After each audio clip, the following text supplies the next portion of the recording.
Hello, everyone, and welcome to those of you who are just joining us. This is the Watertown Free Public Library, and today we're really excited to present to you the authors of the Ransomware Hunting Team, a band of misfits' improbable crusade to save the world from cybercrime. And I want to welcome, we are sharing this program not just with the Watertown community, but several communities in Massachusetts. So welcome to those of you who are joining us from Arlington, Ashland, Belmont, Canton, Danvers, Hopkinton, Lincoln, Needham, Newton, Norwood, Randall, Rowley, Tewksbury, and Wellesley. And if you found us somewhere else, welcome to you as well. Today we're joined by journalist and author Dan Golden, who is a Boston-based senior editor and reporter at ProPublica. Golden has been instrumental in 3 Pulitzer Prizes, 2 as an editor and 1 as a reporter. We're also joined by Renee Dudley, who is a tech reporter at ProPublica. Her 2019 series on ransomware found that U.S. companies exploiting regulatory loopholes and sometimes misleading victims secretly fostered the crime's rise for their own profit. These articles won several awards, and they are the basis for this book. So welcome to you both, and I'm going to go ahead and turn it over to you. Thanks so much. We're really happy to be here tonight and talk about the book and about ransomware and about this story of these ordinary people doing extraordinary heroic things to help victims of ransomware. So for those of you who may not know, I'll just start by talking about what is ransomware. Ransomware is a kind of malicious software that gets into your computers and renders your files and your documents, everything inaccessible. And hackers demand a ransom, a sum of money that's been growing and growing to get those files back.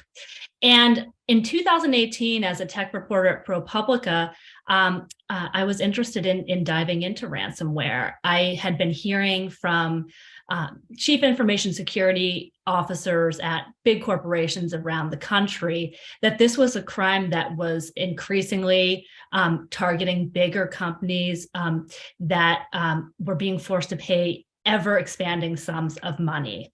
And as Dan, who was then my editor, and I dived into it, I found out that there was this guy named that everybody called Demon Slay 335, who is the world's foremost expert on ransomware. And whenever I talked to people, they had a great assessment of him. He was very helpful. He knew more than anybody else in the world about ransomware. And no one seemed to really know much about him or his true identity even. And I tracked Demon Slay down to his IT repair shop called Nerds on Call in the town of Normal, Illinois. And he was just this unassuming guy who was really helpful in making extremely complex topics, heavy technical topics accessible to me. And he was really helpful as we started publishing stories on ransomware. And as I got to know him more, I found out that he was a part of this global team that cracks ransomware and helps victims of ransomware recover their files without having to pay hackers. They developed these free tools that people could use to recover their files for free. And I thought that was really interesting. And I learned that this team had collectively helped millions of people from paying billions of dollars to hackers, saving all of this money from going to criminals. And so I decided to visit Michael in his hometown in rural Illinois. And what I found when I visited him really blew me away. This is the man who is the best at what he does in the whole world. And he greets me from his front porch swing in this sort of rundown house in a working class neighborhood in Illinois. And he's so unassuming. He opens up his phone. He's got 40 or 50 direct messages from victims just clamoring for his help. And he's helping them one by one, just picking them off, sending them the solutions, asking what their needs are for free in his spare time after his regular work is done and instead of pursuing other leisure activities. And I was really amazed that somebody who was living in these circumstances was doing all of this for free, just in the sort of public service pursuit of it. And as we got talking, he shared some of his struggles with me. He shared that he had just overcome cancer. He and his wife were struggling to make ends meet. One month they had to turn off the electricity because they couldn't afford all of their bills. The next month they turned off the water. Their car got repossessed, and they almost lost their home because they were behind on payments on their mortgage. Through all of this, he was wholly dedicated to helping victims of ransomware recover without ever asking for a penny. And after this meeting, all the while we were talking about ransomware and some of the technical aspects, but I was so moved by his personal circumstances that I called Dan from the Bloomington Normal Regional Airport, and I said, I think this guy's really an interesting man, and I think we should profile him. He was only 28 years old at the time, and of course, Michael and his band became the stars of what ultimately became our book. Michael is one of about a dozen people who were on this global ransomware hunting team. They come from backgrounds of poverty and abuse. Most of them are self-taught. Some of them didn't even finish high school, and yet they all have this common mission to safeguard the internet from ransomware and to help victims recover without having to pay hackers any way that they can. And so I'll kick it over to Dan to take it up from here. Hi, everybody. It's a pleasure to be speaking with you. And as we dived into the story of Michael Gillespie and the other members of the Ransomware Hunting Team, we also learned about the history of ransomware in general and its evolution as a crime. And I spent a lot of time looking into the life story of the man who actually invented ransomware, whose name was Joseph Popp. And even though most of the hackers these days are from places like Russia and the Middle East, Iran, North Korea, Popp was an American who grew up in Cleveland, was educated at Ohio State and at Harvard, and in fact was supposed to be a great sort of researcher in the mold of Diane Fossey or Jane Goodall, and he went to Africa after getting his degree from Harvard as a baboon specialist. But he turned out to find that the academic life was not exciting enough for him and not lucrative enough, and he became a kind of Indiana Jones gone bad, I guess, an adventurer, but not necessarily always for the best. And he had a falling out with Harvard. He had a falling out with authorities in Kenya, where he was, and in need of money. In the around 1990, he came up with a money-making concept, and he sent to about 20,000 AIDS researchers, it was then the height of the AIDS epidemic, a disc that they could insert in their computers that said, this is an AIDS education disc. You'll learn more about AIDS if you put it into your computer. But once people inserted it in the computer, it froze the computer, and a note popped up saying, send almost $400 to a post office box in Panama, and if you want to get your computer active again. So Popp was caught. He was eventually tried in England and let go, allowed to return to America. He pleaded insanity, and the judge basically got sick of him and said, if you get out of the UK, I don't care what happens to you. He went back to the US, and actually the one trace of him today, he died in a traffic accident some years ago, but the one trace of him today is in upstate New York that I visited, which is a butterfly conservatory that he and his partner founded that is named after him, the Joseph Pop Butterfly Conservatory. And it's actually a beautiful, serene place, lots of varieties of butterflies, and has a plaque to him praising his brilliance and his scientific acumen and so on. But it doesn't mention a word of his real legacy of inventing ransomware. And then after the Pops, it was called the AIDS Trojan. After his device, ransomware didn't really catch on for another 20 years until about 10 years ago because of the difficulty of collecting payments without authorities tracing them. But with the advent of Bitcoin and cybercurrency, ransomware became much more feasible.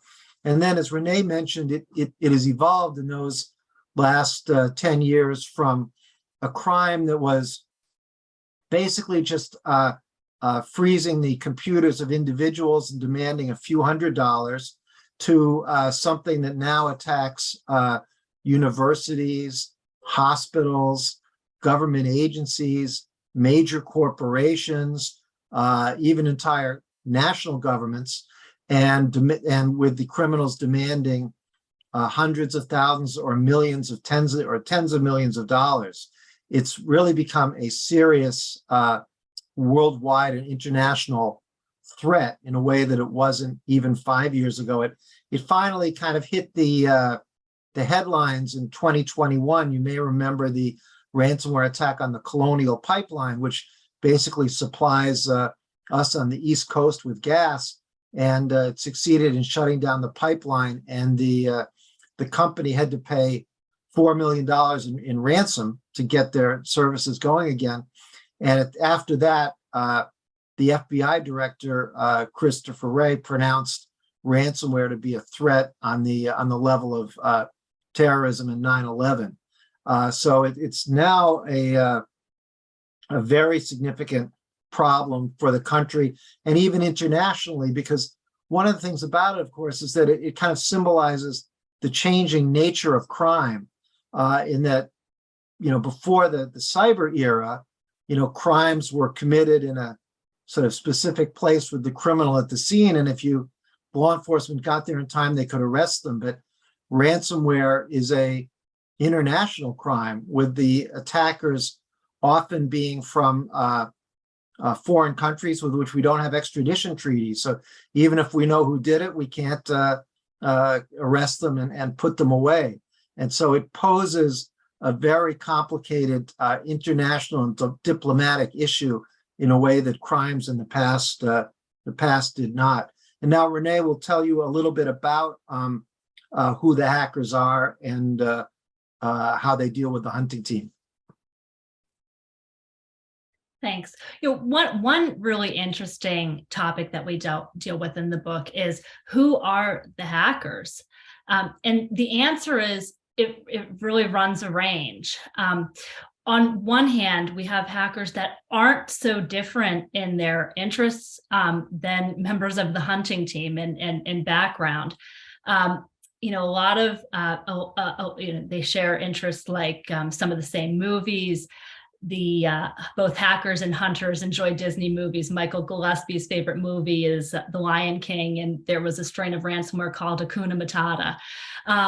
All the way to the very serious, scary, organized crime rings that are doing ransomware, some of whom are working under, if not the orders of enemy governments, at the very least, under their protection. So I'll spend some time talking about both of those sides. One hacker that we profile in the book created a ransomware called Ziggy ransomware. And I got a chance to interview this hacker. He had a pretty unique story. So he said he was based in the Middle East, and he started this strain of ransomware because he needed to make some money. There weren't a lot of job opportunities where he lived. Tech expertise was what he had. There wasn't a market for IT repairman where he lived. And so he started the strain of ransomware, and he started hitting victims in the US and Israel to accomplish what he said were his political objectives.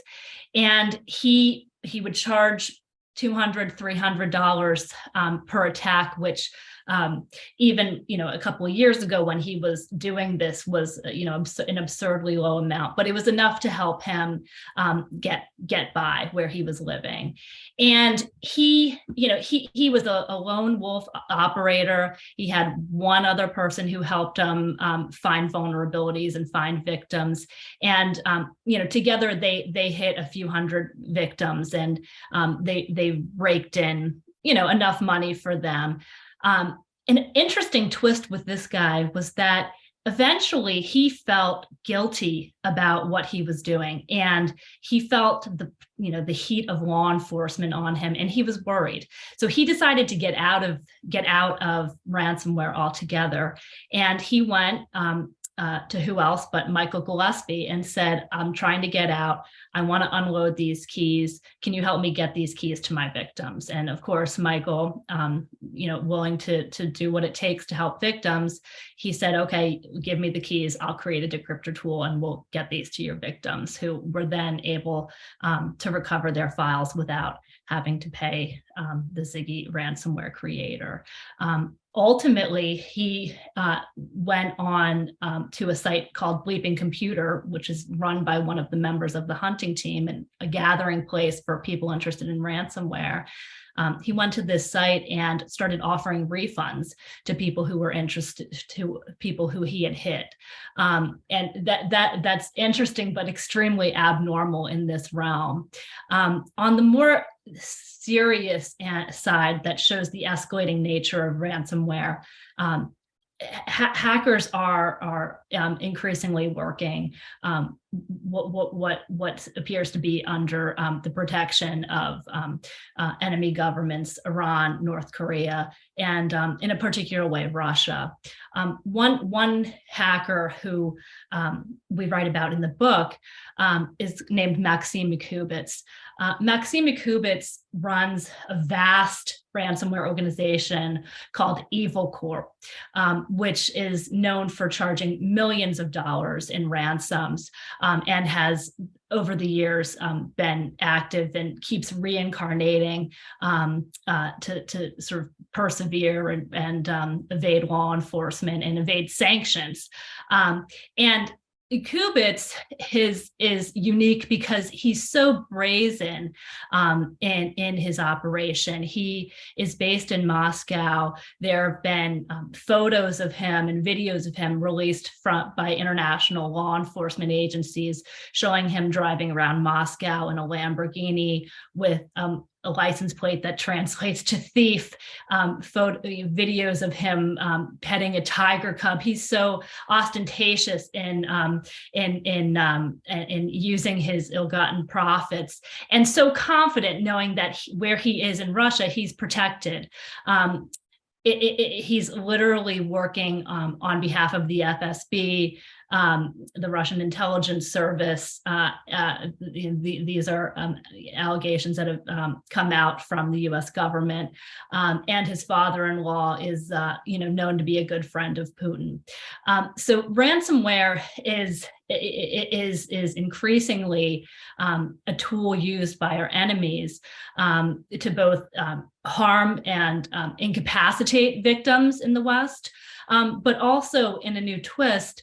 Ransomware has been used as a way to collect data. So in other words, now, instead of just encrypting your files, ransomware attackers are actually stealing victims' data before they lock them up. And that data, depending on the victim, can be anything from a corporation's intellectual property, details of lawsuits, a hospital's most sensitive records, or if it's a defense contractor or something like that, it could be state secrets, our military secrets, our intelligence community secrets, and it's under the guise of ransomware. Hackers are increasingly using this to gather intelligence to feed to enemy governments, and it shows the escalating nature of ransomware itself. They're collecting ever more money and the stakes are ever higher. And, with that, I'll pass it back to Dan. Yes. So imagine for a moment that you or your organization is a victim of ransomware. Now, it's possible that the hunting team can crack that ransomware and get you the key to unlock your files if the hackers made a mistake in their coding. But if their coding is perfect, the hunting team, there's really very little that they can do. So in those situations, as a victim, you face this dilemma, to pay or not to pay. And if you do pay the ransom, you'll likely get the key back and be able to recover your files.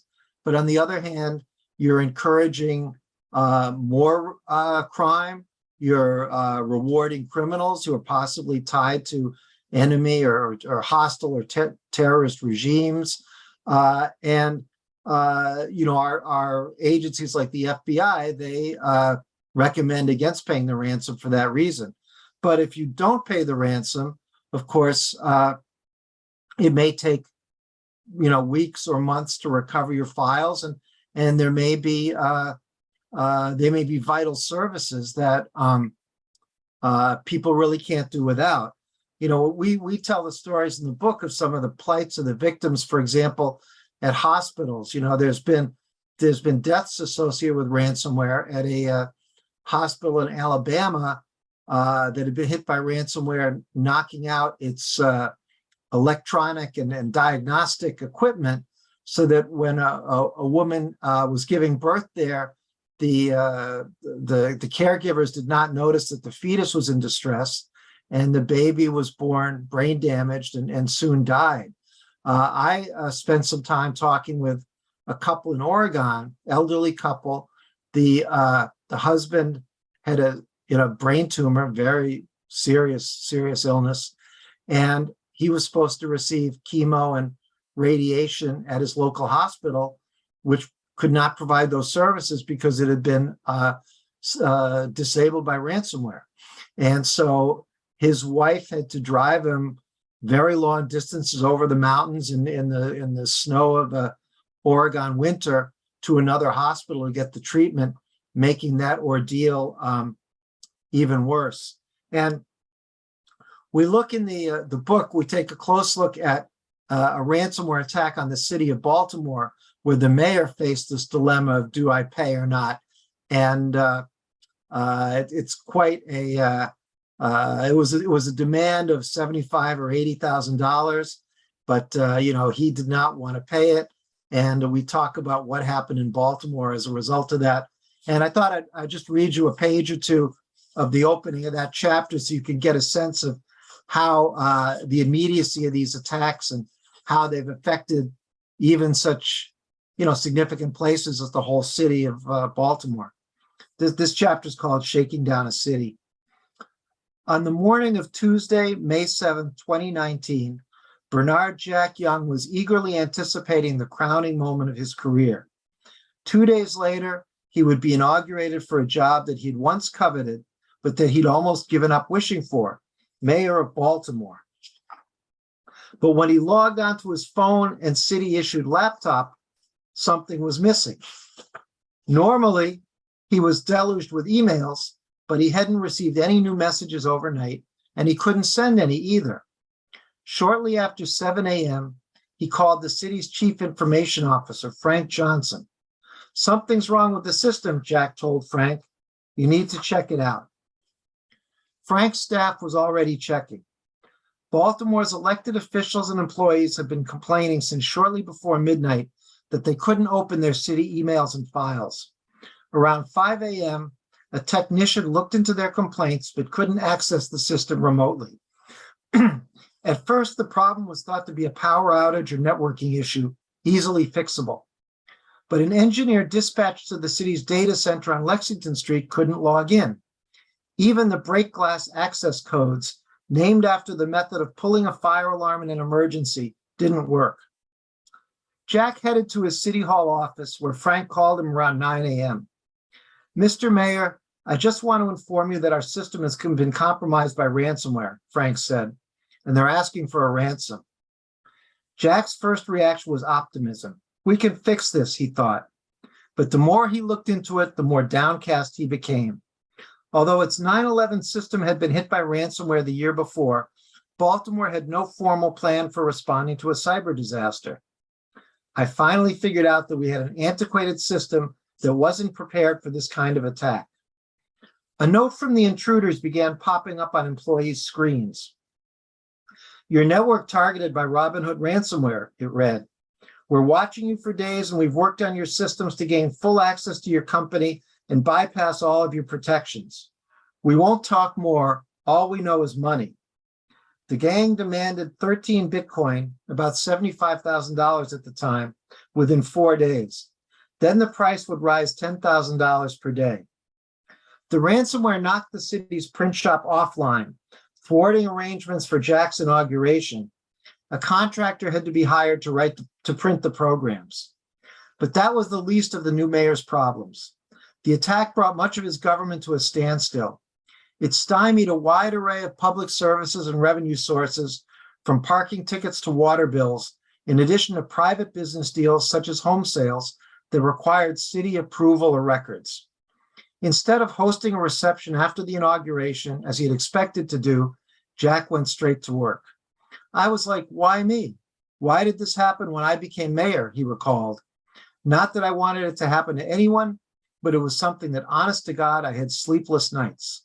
The attack was the thing that worried me the most, even with the shootings and murders and everything going on.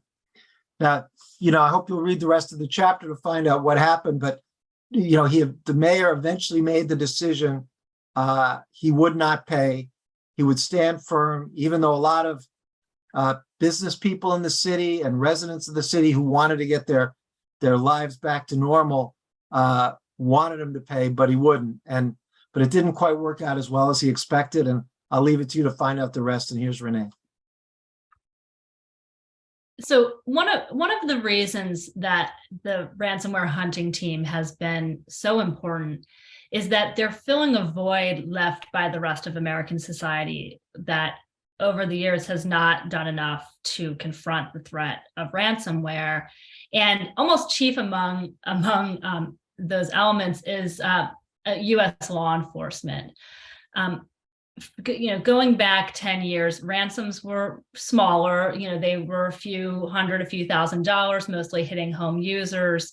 And that's obviously grown. Now the ransoms are tens of millions of dollars, and the biggest American institutions have been victimized. But the U.S. law enforcement agencies that are responsible for investigating ransomware, specifically the FBI. They treated ransomware as an ankle biter crime from its beginning. Even as it was turning into something more, it was dismissed as this crime that wasn't really worth anybody's time or resources. And now that it's grown to what it is, the FBI and the rest of the U.S. government is really behind the curve. And we took a look at how and why we got to this point. Now, specifically with the FBI, it sort of goes back to its founding in the J. Edgar Hoover days. There's this mantra there that agents should be able to do any job anywhere. And that's all right for, say, an investigator doing bank robbery investigations who's then going to go work on white-collar crime. It doesn't work as well when you want to turn a regular, FBI agent investigating gangs or white collar into a cyber agent, because the technical skills required are just so intense. And the people who really excel are the people like the members of the Ransomware Hunting Team who have dedicated their lives essentially to working on computers. And the FBI is stuck with this mantra, so they're getting investigators who really have no background, aptitude, or interest in computers working on computer crime. And that doesn't help you to run a great investigation. There are talented people there, but they're in the vast minority and frustrated they ultimately leave. Their skills, the FBI is a big macho culture, and they told me that they're derisively called the Geek Squad. Their skills historically have been considered lesser than those of traditional agents with more traditional crime fighting skills. And so they get frustrated and they leave, and that only compounds the problem. One thing that's helpful is to contrast the FBI with what is the globe's foremost investigator of cybercrime, which is the Dutch National Police. This is an organization that has been internationally recognized for being the gold standard when it comes to investigating cybercrime. The single foremost thing that has made them effective is the fact that they pair somebody who's a cyber expert with a traditional law enforcement officer. So you have somebody who has a background in computer science, a dedication to investigating computer crimes, paired with somebody who is a skilled investigator, knows how to run a case, knows how to interview suspects. And as members of the Dutch squad have told me, it's the old school with the new school that makes it work. And it also is the fact that instead of being derided as the geek squad, the computer investigators are elevated and their voices are heard, and working together with people who have that traditional background, they've had great successes. They've also focused on, as Dan mentioned earlier, it can be hard to extradite because a lot of these hackers are operating out of places like Russia, Iran, North Korea that won't extradite to the US. So what do you do then? Well, everybody faces those kinds of challenges. What the Dutch have done, that the FBI has historically not done as much of, is they've taken down criminal infrastructure. They take down the servers that the hackers are using to commit their crimes. They go after some of the ancillary services, the Bitcoin mixers and tumblers that launder the money. They'll go after, the lower level affiliates who are carrying out the attacks, but not at the top of the whole ransomware ecosystem. And they've had great success doing this. The FBI and US law enforcement as a whole is increasingly doing this in the wake of what many of you may have heard of, the Colonial Pipeline attack of 2021 that shut down the flow of gasoline across the East Coast. It was sort of a wake-up call that we need to be paying attention to ransomware. But the crime has already been raging for years, and now everybody is playing catch up. The emphasis on arrests is being reevaluated, and I think we'll continue to see the FBI take a more wide-ranging approach to confronting the crime than they have in the past. And one hopeful sign is that FBI Director Chris Wray has compared ransomware to the terrorist attacks of 9/11 in their severity, and is putting more resources behind this than in the past. And I thought I'd read from a chapter that looks at Michael Gillespie, our hero's work with the FBI. As I mentioned, the FBI wants traditional law enforcement officers. They want people who, check all of the boxes of being physically fit, being willing to shoot a gun, being willing to relocate around the country for advancement, and as the FBI, to fill the FBI's job needs.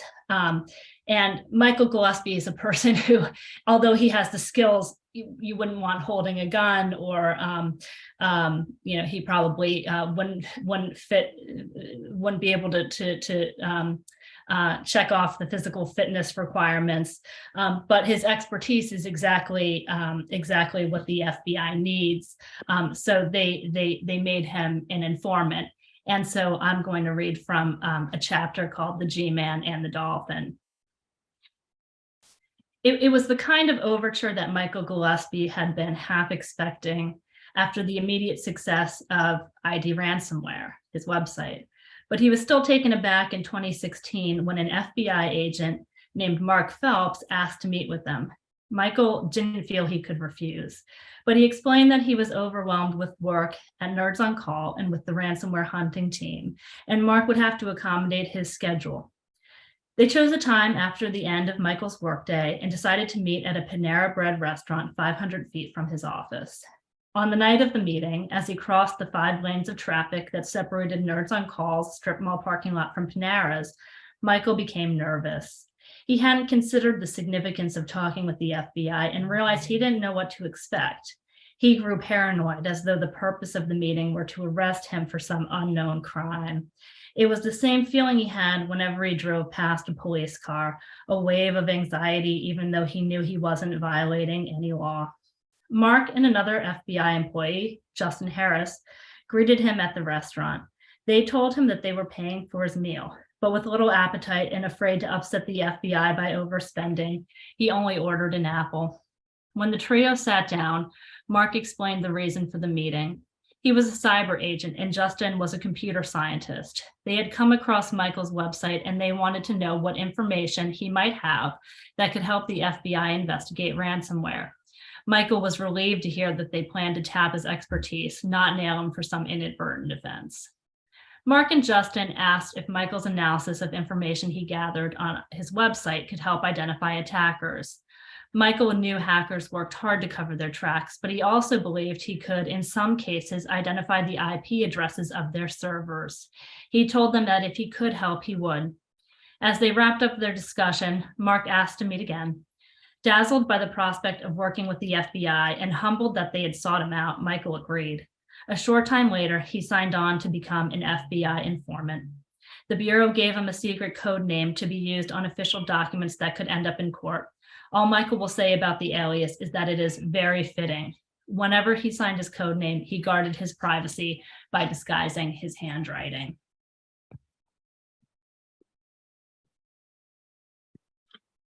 We'll just, each of us will just say a few words about the future, and then we're looking forward to your questions.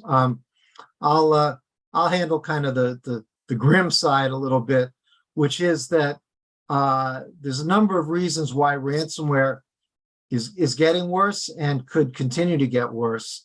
One is that it's actually ironically because of the hunting team. See, when they crack an attacker's code and get the key for the victim, they're helping the victim, and of course, so the victim doesn't have to pay the ransom. So, but the criminals are not stupid. And if suddenly over the course of time, they notice that nobody's paying the ransom anymore, they realize that they must have a flaw in their code that the hunting team or somebody else has cracked. And therefore they look at their code, and they fix it. And then the next time they attack, it can't be broken. I mean, this even happened in the Colonial Pipeline case where the group was called DarkSide, and the hunting team had actually cracked their code a few months before. And the hunting team tries to be discreet about these things. They kept quiet about it, but the cybersecurity company had also cracked DarkSide's code, and they boasted about it in a press release. And of course, DarkSide saw that, changed their code, and when they attacked Colonial, their cryptography was correct, and it couldn't be broken, and that's why the ransom had to be paid. So in a way, the hunting team functions as a kind of product tester for the criminals, and the quality of ransomware is improved. And the other thing, which we've talked about a few times, is the worrisome signs of alliance between ransomware criminal groups and regimes, particularly the Putin government in Russia. After the Colonial Pipeline attack, President Biden pressured Putin to crack down on the ransomware gangs. And they did arrest a few gangs in Russia for a while, presumably hoping that the US would reciprocate by looking the other way on Ukraine.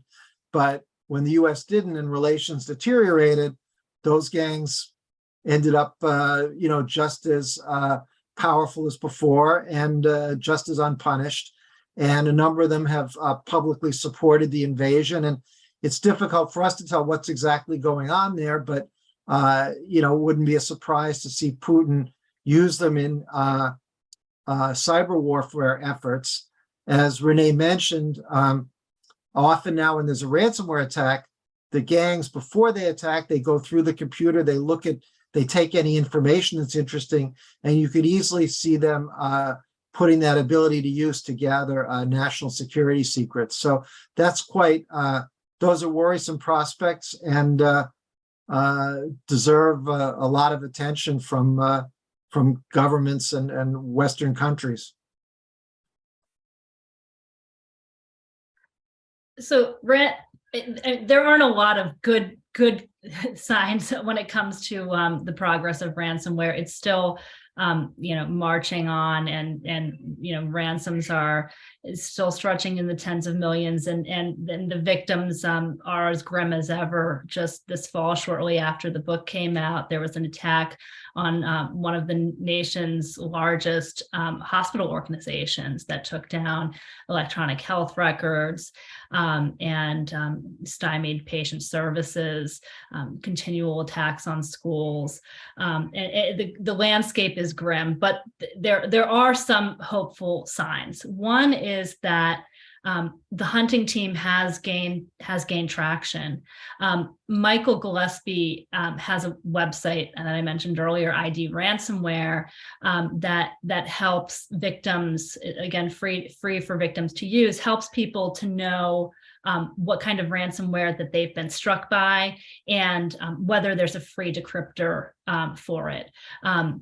Increasingly, the U.S. government is guiding victims to his site so that they can find out about free resources. Just to show how useful it is, he gets as many submissions to his site in one day as the FBI gets complaints in a whole year, which is about 2,000. So people have in the past and continue to flock to his website to see if they can recover for free without having to pay hackers. Another hopeful sign is that the FBI is increasingly sharing news of the hunting team's exploits with victims directly. So when the hunting team finds a vulnerability in a ransomware and is able to create a free decryption tool, in the past, they've had to sort of discreetly let victims know through their networks, perhaps through an insurer or a mutual contact, because they can't publicize that they have a free tool because that might tip off the attackers that there's a flaw in their ransomware that they'll go and fix, and then it won't be they won't be able to use that exploit anymore. But with the assistance of federal law enforcement, they can do this quietly, directly, and get it done quickly. So it's promising to see that the hunting team's expertise is being tapped, and that victims of ransomware are profiting from it. And across the government, we're seeing an increased cooperation with members of the private sector beyond the hunting team, people who have access to information that could show what hackers are, where hackers are planning to attack before they actually do so. They're able to see which IP addresses may be compromised and then pass that information to law enforcement, which can notify the people behind those IP addresses, that essentially they're sitting ducks. And so that's all great, because prevention of ransomware is, basically the best recourse. You don't want to have to use the hunting team services if you don't have to. And we're glad to take any questions.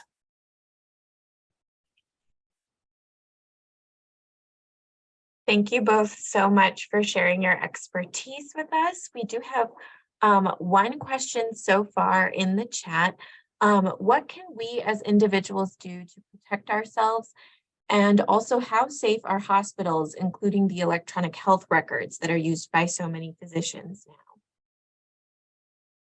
Maybe I can tell you what you can do to protect yourself, and then maybe Dan can talk about the electronic health records. So the members of the hunting team would tell you that as a home user, the best thing that you could do is to back up your system on an external device not connected to the internet, and then put that device in a safe for extra protection. That way, if something bad does happen, you can restore your system seamlessly. Other than that, they would tell you don't click on spam email links. Don't download from untrustworthy sites. One of the most prevalent types of ransomware is ushered in through pirated video games. And you should be using two-factor authentication, backup on the cloud, but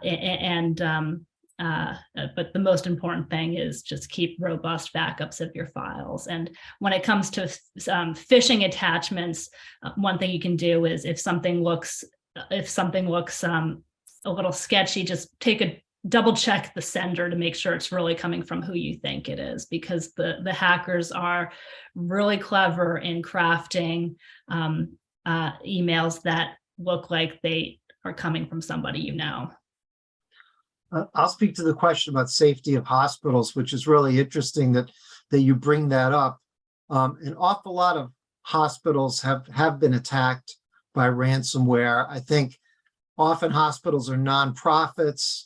They don't have huge resources to devote to cybersecurity, and it's not their biggest priority. Interestingly, in the pandemic, a member of the hunting team, Lawrence Abrams, he had many contacts among the hackers because, as Renee mentioned, there's actually a lot of back and forth and bantering between the hackers and the hunting team over various forums. And so Lawrence went to the hackers and their gangs, and he asked them to agree to a truce on attacking hospitals for the duration of the pandemic. The idea being hospitals were so overburdened anyway with COVID cases that it would just be incredibly inhumane to stymie them at such a time. And but the truce had it didn't quite have the effect he desired. A few groups agreed to it, some ignored it. Even those that did agree to it, they wouldn't maybe directly attack patient care, but they would still disable the parking garage or some other hospital-related service or some university or company that was doing medical research on COVID. And so they interpreted the terms of the truce in a very narrow, almost legalistic way. So it was probably better than nothing, but not by much. But I think that in general, nonprofits like hospitals, schools, universities, they're often behind on cybersecurity compared to, financial companies, big banks, and things like that. And so they get proportionally more attacks because the hackers are looking for low-lying fruit. Thank you. Yeah, we have a comment as well that someone's received emails supposedly from banks or companies like Amazon that have been fake. It's somewhat easy to recognize the misspellings, but sometimes it's not as evident. We have another question about the research process. How long did it take to research this information, and did you do that together or separate? Well, I'll speak to that. Okay, Renee, why don't you speak to that?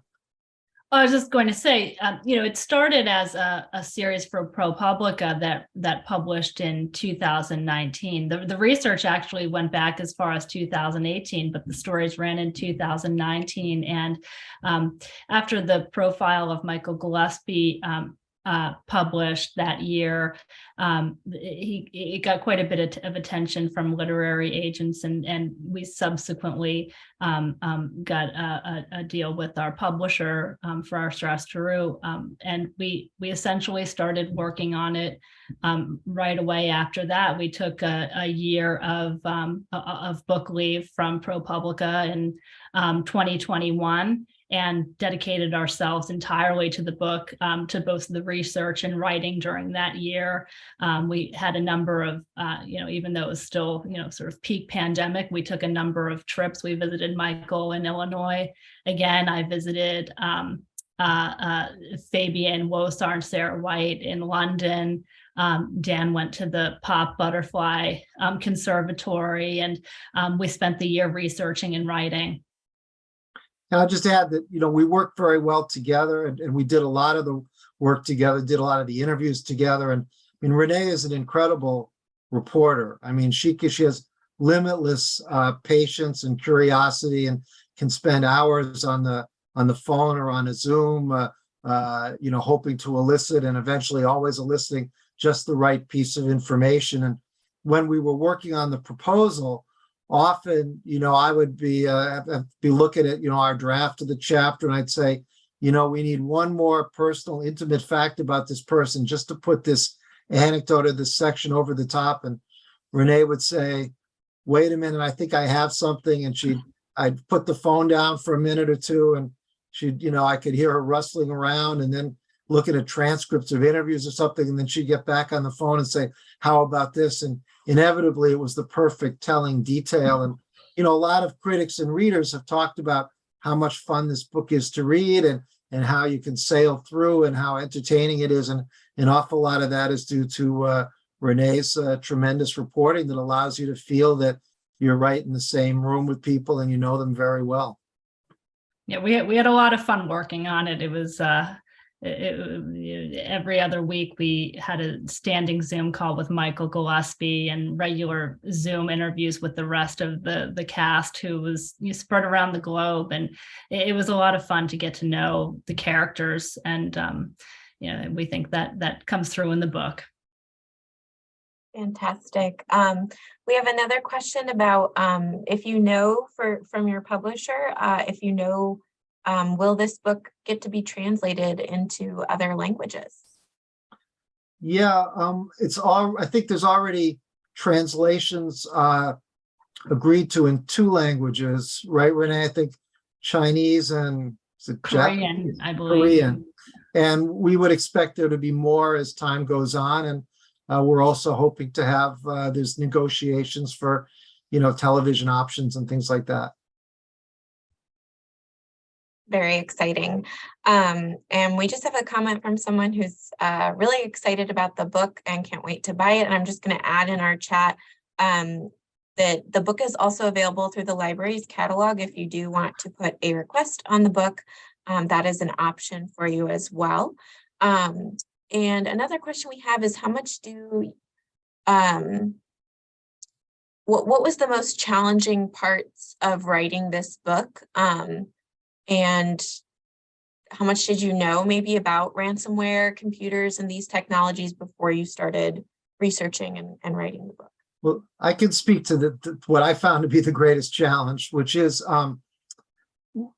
understanding and writing in a way that's accessible to the layman the cryptography of ransomware, because the actual coding of how you write the ransomware in order to freeze a computer is a very complicated thing, and it owes a lot to the whole tradition of cryptography and in spying and everything else. And there's symmetric cryptography and asymmetric and so on. And so I tried to get away with just scattering little bits of that around the book, but our editor said, no, we need this in one place. We need a good, very clear, simple, 1,000 or 2,000 word explanation of the cryptography of ransomware. I'm like, oh my God. But I spoke with a lot of experts at Johns Hopkins and elsewhere. Luckily, my son is sort of an expert on cryptography. And so, we were able to write, I think, what's a very clear, clean, accessible description of exactly how ransomware encrypts a computer. And, it's right on. It's one of the things that we wanted was to have this book be interesting to sort of lay audience of non-technical people, but also to be informative and eye-opening for technical people. And we've heard from both camps, and we're hearing that we've succeeded on that front, which is always great to hear. Wonderful. And we had some questions about, and I know you talked a little bit about this previously, but what kind of protection is apt for backing up things on between desktop, laptop, and also phones, since so much of the information is on our phone? I know you mentioned things like backing up files and using two-factor authentication for security. Do either of you, do you think this research process has changed how you protect your files? And do you have any best practices you could share with us? Well, I'm certainly backing up both my phone and my computer more than I ever have in the past. I try to do it at least once a week. And as I mentioned earlier, for home users, you want that on something that's not connected to the internet, because if you are relying on a USB that's plugged in all the time or something like that, that's probably going to end up encrypted too. And for cloud backups, that's a great option, but you have to make sure that those are adequately protected too with two-factor authentication, because hackers know how to get into those.